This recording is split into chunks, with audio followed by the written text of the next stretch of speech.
নমস্কার, আমি সৌরভ। আপনারা দেখছেন সৌরভ ব্যাপারী ইউটিউব চ্যানেল। আপাতত 2016 সালের শিক্ষকের প্যানেলের উপরে সুপ্রিম কোর্টের চিফ জাস্টিসরা কি জাজমেন্ট দিল, সেই জাজমেন্টটি আপনাদের সামনে তুলে ধরব।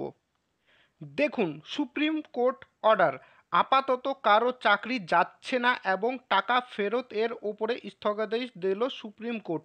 25,000 চাকরি প্রার্থী 16 জুলাই অবধি তাদের চাকরি বহাল থাকছে।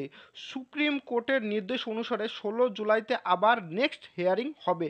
আপাতত চাকরি বহাল আর টাকা ফেরত এর উপর স্থগিতাদেশ দিল সুপ্রিম কোর্ট। 16 জুলাই পর আমরা জানতে পারবো কে যোগ্য এবং কে অযোগ্য। 16 জুলাইতে আবার সুপ্রিম কোর্টের নেক্সট হিয়ারিং হবে। তাহলে বন্ধুরা, আজকের আপডেট এই পর্যন্ত। চাকরি সম্পর্কিত নিত্য নতুন আপডেটের জন্যে চ্যানেলটিকে সাবস্ক্রাইব করে রাখুন। ধন্যবাদ।